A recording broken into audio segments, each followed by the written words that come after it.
Hello everyone, Silent here and welcome back to another Bedrock Edition tutorial. As you guys might know, over the last couple of years I've made many Bedrock Edition tutorials and contraptions, and today we're going to be taking a look at what I think are the top 10 easy starter farms that should be built in every single Minecraft world. If you build these 10 contraptions in your world, you'll be off to a really good start. You'll have a ton of different materials, tools, enchantments, and basically everything that you need to have a great and fun and enjoyable Minecraft playthrough. All of the early game starter farms that I'm going to be showing off in this video actually already have tutorials made for them. If you want to know how to make any of the farms that I showcase in this video, links to them will be down in the description of the video. You can go watch those dedicated tutorials and learn how to build this stuff in your Minecraft world. You can't have an early game starter farms video without mentioning the AFK fish farm. These things are extremely easy to put together, very cheap,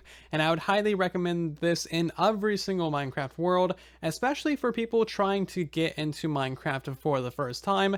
An AFK fish farm is extremely easy to use. You literally just stand there and click. It doesn't get any simpler than that. And building a fish farm gets you all kinds of amazing drops for your world. First of all, you get a great source of food in the form of cod and salmon, and you also get all these really good enchantment books as well. You can get any kind of enchantment from a fish farm, so this allows you to make fully enchanted tools, weapons, armor, bows, fishing rods, anything that you want. Fish farms can provide it for you, and they also give you some really fun items like name tags as well. So overall, build yourself a fish farm, you will not regret it. Once you have constructed an AFK fish farm in your world, you're probably ready for some more fully automated food, because let's be honest, you can never have enough food. So now you are ready for a chicken cooker. These things are actually surprisingly popular. I asked our community what farms they built in the early game, and basically every single person just said a chicken cooker, so here you are.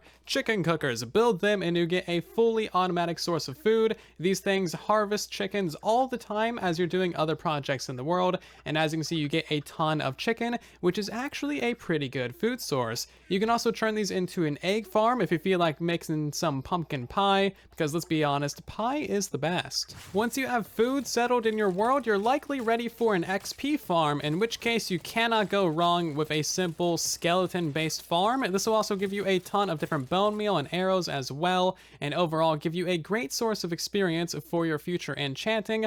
Overall, would highly recommend that you at least set up one spawner farm. If you can find a double spawner, that is even better, twice the experience and drops. And overall, you basically just want a spawner farm. No reason not to have one. They're extremely simple, extremely cheap, and great for the early game. After you have yourself a mob farm set up and hopefully a skeleton farm, you can build yourself a micro farm, and this can be used for any type of crop, you know, wheat, potatoes, beetroots, or carrots, or even the 2 tall flower types, and this will get you a ton more food in your world that you can also use for breeding animals. So as you can see, these things work extremely simple, and they're relatively fast as well. I honestly prefer these way more than a giant field of crops because, well, it's automated, it's redstone, it's inherently better. But you can also just make like a giant field of crops if you want to. But again, it all comes down to preference, and you got all those bones from your skeletons that you need to use anyway, so you may as well build yourself a micro farm to get yourself a ton of crops extremely quickly. And now that you have a micro farm in your world to provide you with all kinds of wheat, you can go ahead and set up yourself a cow farm. This design right here is from Rogue Fox, and it's actually a really nice design. I like it a whole lot. You can go ahead and press this button right here to actually go ahead and breed the cows. As you can see, they're getting all kinds of lovely hearts. They are loving it. And then all the babies will fall down into the lower chamber. You press the button, and all these guys will get caught on fire and die from the lava dispensers. As you can see, it works pretty well, and it provides you with all the lever that you will need for books and enchanting, and also a lot more food as well. By now, you should be fairly well geared up up and prepared to build some slightly larger farms. So going into that will be a sheep farm. I would highly recommend that you build a sheep farm early game, just so that you can start stockpiling on wool. You can put one of each different sheep in there so that you get all 16 colors of wool. These things are extremely simple and easy to build, and it gives you a ton of different building blocks. And honestly, wool is a very varied building block. You can use these for a lot of different things, and honestly, if worse comes to worse, you can throw it into a furnace and use it as fuel, or at least you should be able to burn the carpets, right? Oh, that's not a Bedrock feature. You can't burn carpets on Bedrock. Oh, really? Well, never mind then. You can just look at it. It'll be just pretty. At this point in your world, you are likely sick and tired of having to deal with the manual sorting chest monster that has been your storage system, so it is time for a nice upgrade into a small automatic multi-item storage system. These things are honestly really good, and I would recommend these to anyone playing Minecraft. Sorting out your inventory takes way too long, and having an automatic system do it for you is honestly quite nice. You can throw all of your items into the input chest, and then you just know everything is going to be where you want it to be. You can go to the chest that you want and grab out some items and just eat the fish, or like grab out some building materials or potions or whatever you want to do. Multi-item storage systems are seriously amazing, and you should really build one of these as early as you can. That way you spend the least amount of time possible sorting through your items. Moving on to something slightly more advanced, we have our first nether farm, and this is going to be our blaze farm. Of course, blaze farms are actually extremely easy and very cheap to make on the Bedrock edition. I would highly recommend these things. They provide you twice the experience of a single overworld spawner, so twice the experience of like a skeleton farm or a zombie farm or any kind of spawner farm, and they are just really fun to use. I mean, look at that. It's just fun, okay? I just enjoy using these things. And finally, we actually do have ourselves a proper fuel. You can actually smelt with these things. It's great. You can also, of course, use the blaze rods to get into potion brewing. Potions is a massive area of the game that you should definitely look into. And also, you will need blaze rods for the end game as well, and getting to the end dimension for all of the lovely loot that is there. And now it's time for me to tell you the truth behind why you should build a wool farm and stockpile wool, and that is because you will need beds, many beds for a villager breeder. A villager breeder is one of the best things that you can get into early game. Villagers is an entire massive area of the game, and this can really send you well into the mid game with a whole bunch of enchanted books, diamond armor, weapons, tools, and all kinds of other amazing things. But in order to get those things, you have to have a villager breeder. So of course you don't need to make a villager breeder this size. You can do just a single pair,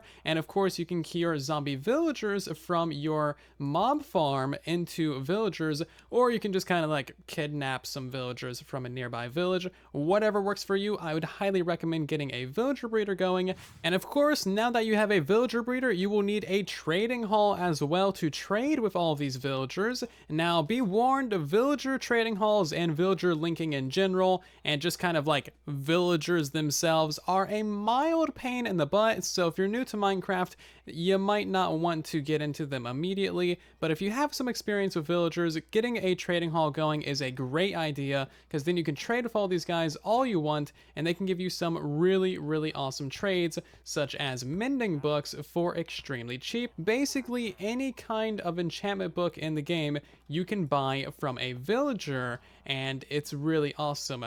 All I have right here is a bunch of librarians. They are the types that sell, of course, enchanted books. However, there are a bunch of different kinds of villagers in Minecraft, and they can sell a variety of different items. I'll put a little graph on screen right now. As you can see, there is dozens upon dozens of different amazing trades that are definitely worth your time looking into. This final starter farm might be a little bit controversial because it's maybe not considered an early game farm, but I'm throwing it in here anyway because it's something that you should definitely rush rush to build, and that is a raid farm. Raid farms are actually amazing. They are literally like one of the best farms in the game. Raid farms, of course, can provide you with any kind of enchanted book, tons of totems of undying, all of the emeralds in the world to trade with the villagers in your trading hall, along with tons of other loot as well, and loads of experience. Overall, they are an amazing farm. They're actually extremely simple to build as long as you avoid the ones that use the bugs. Those get pretty complicated,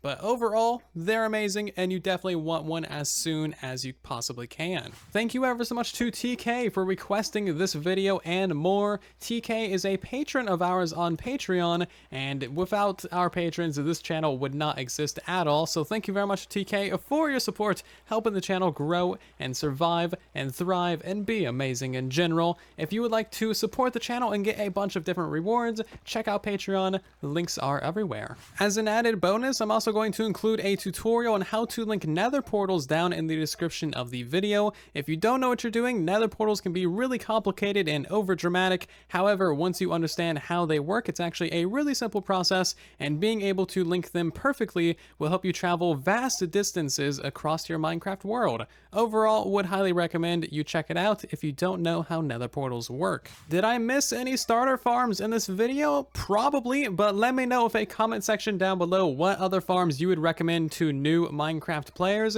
It's been a long time since I've been a newbie at this game, and I honestly kind of forgot what it's like. It's a really fun feeling, and I would have absolutely killed for a video like this when I was starting playing. So hopefully those of you who are new to Minecraft get some use out of this video and have a general guide of what to build in your Minecraft world to have a fun and enjoyable playthrough and get more into the technical side of the game as well. Honestly, technical stuff and automation can save you so much time in your world, and I would highly recommend that you just get into it as soon as you can. That way you have time to do all of the other stuff that you would like to. If you enjoyed this video or got some use out of it, then leave a like, as it significantly helps out the video and the channel, and thank you very much for doing so. If you are new here and you want to see more tutorials like this in the future, then consider subscribing. I upload 3 to 5 videos per week, and a lot of those are tutorials. Anyway, thank you ever so much for watching this video. I will see you down in the comment section and in the next one.